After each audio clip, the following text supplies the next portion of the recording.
হঠাৎ করে সন্ধ্যাবেলায় ঘুরতে ঘুরতে চোখে পড়ল এই ফুড স্টলটার দিকে।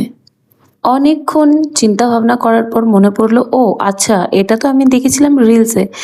আর কিছু ভাইরাল দেখবো আর আমি ট্রাই করব না, সেটা তো হতে পারে না। তাই দাঁড়িয়ে পড়লাম এটা ট্রাই করার জন্য। আর তোমরা তো জানোই যে আমার মধ্যে কিন্তু এক ধরনের পোকা আছে, যে নতুন জিনিস দেখলেই ট্রাই না করলে কিন্তু সেই পোকাটা ভিতর থেকে আমাকে কাটে। এই স্টল বা দোকান যাই বলো, এটার নাম কিন্তু ক্রাঞ্চি হাব। তো এখান থেকে আমরা চুজ করে নিয়েছিলাম এই বিঙ্গো ফ্লেভারের চিপসটা, যেটার মধ্যে ওরা আমেরিকান স্টাইলে বেশ অনেক রকম জিনিস দিয়ে বানাচ্ছিল। তাই ভাবলাম বানাচ্ছে যখন, একটু দেখি কি কি দিয়ে বানাচ্ছে, আর তোমাদের সাথেও শেয়ার করা যাবে যে কি কি দিচ্ছে বা কেমন বানাচ্ছে। বানানোর শুরুতেই কিন্তু দিয়ে দিয়েছিল অনেকটা পরিমাণে পনির। তারপর দেখি আর কি কি দেয়, আমিও কিন্তু এরকমই কিউরিয়াস ছিলাম যে কি কি দিতে পারে। তারপরে দেখলাম দিয়ে দিল একটু পেঁয়াজ কুচি। পেঁয়াজ কুচি দেওয়ার পর এর মধ্যে দিয়ে দিয়েছিল কিন্তু ক্যাবেজ। একদম এটা কিন্তু ওই নর্মাল, যেমন অনেকে বাঁধাকপি ইউজ করে বলে ক্যাবেজ দিচ্ছি বা আরও কিছু, এটা কিন্তু প্রপার ক্যাবেজ ছিল, কারণ আমি ক্যাবেজের খেয়ে দেখেছি আগে। একদম ফ্লেভার বাঁধাকপির থেকে তো অনেকই আলাদা হয়। আর তারপরে কিন্তু ওরা দিয়ে দিচ্ছিল আরও অনেক রকমের যন্তর মন্তর। আমি কিন্তু ওয়েট করছিলাম কতক্ষণ ট্রাই করব যে ভালো না খারাপ। তারপরেই কিন্তু দিয়ে দিয়েছিল একটু টমেটো কুচো, আর দিয়ে দিয়েছিল একটু সুইট কর্ন। তারপর জানি না ওদের কোনো রকমের মশলা ছিল যেটা দিয়ে দিয়েছিল। তারপর চলে গিয়েছিল টমেটো সস। টমেটো সসটাকে দেখে তো আমি খুব ভয় পেয়েছিলাম। আমি মনে মনে ভাবছিলাম জোলো চিপসের কিছু লিকুইড বানিয়ে না দিয়ে দেয়, এত রেড কালারের ছিল। কিন্তু যাই হোক, কিন্তু ছিল কিন্তু সুইটি।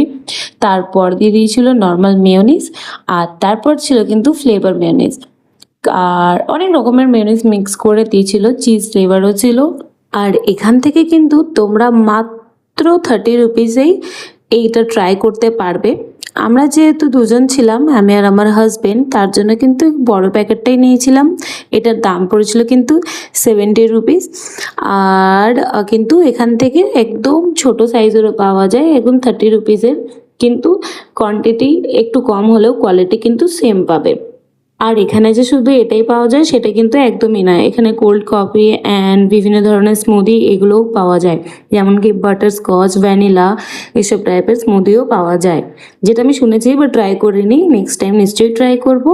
তারপর ওপর থেকে এটাকে মিক্স করে নিয়ে ওপর থেকে আর একটু মেয় ছড়িয়ে, একটু মশলা ছড়িয়ে, অ্যান্ড দেন আর একটু মশলা দিল। আমি তো যখন এটা বানাচ্ছিল তখনই আমি থাকতে পারছিলাম না, কন্ট্রোল করতে পারছিলাম না, মনে হচ্ছিল কতক্ষণে আমাকে দেবে আর আমি ট্রাই করব। তো যাই হোক, ওপর থেকে দিয়ে দিয়েছিল একটু সেও, জানি না কেন। আমি তো ভাবছিলাম আমাকে পাপড়ি চাট না খাইয়ে দেয়। যাই হোক, আর তোমরা কিন্তু এটা ভাববে না যে আমি ভিডিও বানাচ্ছিলাম তার জন্য কোয়ান্টিটি বেশি বেশি দিয়েছে। সবার ক্ষেত্রেই কিন্তু এরকমই কোয়ান্টিটি দিয়েই ওরা বানাচ্ছিল, খুবই ভালোভাবে। এবং সব থেকে বড় জিনিস হলো খুবই হাইজিনভাবে বানাচ্ছিল খাবারটাকে। আর ওপর থেকে ধনেপাতা ছড়িয়ে দিয়ে দিয়েছিল আমাকে। এবার কিন্তু আমার টেস্টের পালা। দেখো, আমি কিন্তু জেনুইন বলছি, আমি কোনো এটা পেড রিভিউ না, প্রমোশন না, কিচ্ছু না।